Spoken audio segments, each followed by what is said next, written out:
ಕರ್ನಾಟಕ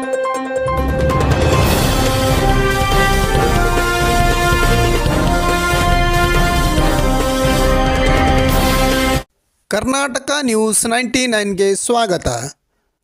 ಕರ್ನಾಟಕ ರಾಜ್ಯ ಅನುದಾನ ರಹಿತ ಶಾಲೆ ಕಾಲೇಜುಗಳ ಆಡಳಿತ ಮಂಡಳಿ ಮತ್ತು ನೌಕರರ ಒಕ್ಕೂಟ ಬೆಂಗಳೂರು ಇವರ ಸಂಯುಕ್ತ ಆಶ್ರಯದಲ್ಲಿ ನಮ್ಮ ಕನ್ನಡ ಶಾಲೆ ಉಳಿಸಿ ಅಭಿಯಾನದಡಿ 1995 ನಂತರ ಪ್ರಾರಂಭವಾದ ಕನ್ನಡ ಮಾಧ್ಯಮ ಶಾಲೆ ಕಾಲೇಜುಗಳನ್ನು ಅನುದಾನಕ್ಕೊಳಪಡಿಸಲು ಒತ್ತಾಯಿಸಿ ಎಲ್ಲ ಜಿಲ್ಲೆ ಹಾಗೂ ತಾಲೂಕಾ ಮಟ್ಟದಲ್ಲಿನ ಶಿಕ್ಷಕರ ಧರಣಿ ಸತ್ಯಾಗ್ರಹವನ್ನು ಬೆಳಗಾವಿಯ ಸುವರ್ಣಸೌಧದ ಮುಂದೆ ಹಮ್ಮಿಕೊಂಡಿದ್ದು, ತಮ್ಮ ಬೇಡಿಕೆ ಈಡೇರುವವರೆಗೂ ಈ ಸತ್ಯಾಗ್ರಹವನ್ನು ಕೈಬಿಡುವುದಿಲ್ಲ.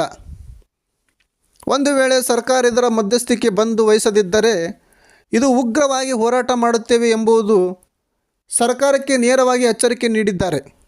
ನಾನು ಕೂಡ ಕೇವಲ 6 ತಿಂಗಳ ಒಳಗಾಗಿ ಅನುದಾನ ಆಗ್ತದೆ ಅಂತ ಹೇಳಿ ನಮ್ಮ ತಂದೆಯವರಾದಂತ ಬಸವರಾಜ ಸಂಬಾಕಿ ಅವರು ಹೇಳಿದ್ರು. ಕೇವಲ 6 ತಿಂಗಳಲ್ಲಿ ಅನುದಾನ ಆಗ್ತದ, ಹಾಗಾಗಿ ಸಂಸ್ಥೆಯಲ್ಲಿ ಸೇರ್ಬೇಕು. ಆದ್ರೆ ನಾನು ಅನುದಾನಕ್ಕೆ ಸೇರ್ಬೇಕು ಅನ್ಕೊಂಡು ಬಂದು 15 ವರ್ಷ ಆಯ್ತು. ಇಲ್ಲಿ ಬಂದ್ ಮದುವೆ ಆಯ್ತು, ಮಕ್ಕಳು ಕಾಲೇಜ್ ಹೋಗುವವರೆಗೆ ಅದನ್ನು ಕೂಡ ಇನ್ನೂ ಅನುದಾನ ಸಿಕ್ಕಿಲ್ಲ. ಅಂದ್ಮೇಲೆ ಯಾವಾಗ ಅನುದಾನ ಕೊಡುತ್ತೆ? ಯಾವ ಸರ್ಕಾರನೂ ಕೊಡ್ತಾ ಇಲ್ಲ ಅನುದಾನ.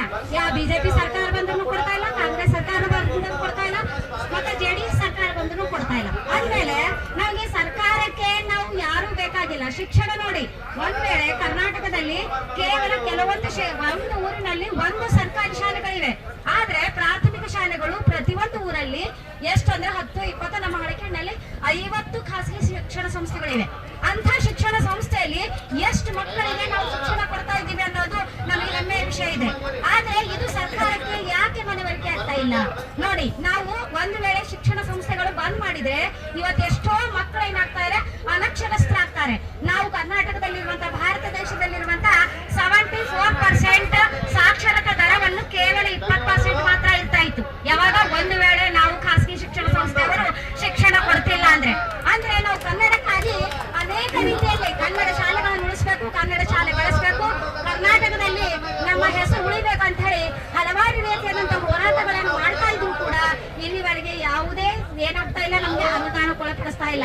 ಆದ್ರೆ ನಾವು ಎಲ್ಲಿವರೆಗೂ ಹೋರಾಟ ಆಲತ್ತೀವಿ. ಆದ್ರೆ ಈ ಬೆಳಗಾವಿ ಅಧಿವೇಶನದಲ್ಲೇ ನಾವ್ ಏನ್ ಮಾಡ್ಬೇಕು ಅಂದ್ರೆ ನಾವು ಅನುದಾನ ತಗೊಂಡೇ ಹೋಗ್ಬೇಕು. ಮತ್ತೆ ಹೋರಾಟ ಆಗಲ್ಲ, ನಾವು ನೋಡ್ಕೊಳ್ಬೇಕು ಅನ್ನೋದೇ ನನ್ನ ಜವಾಬ್ದಾರಿ.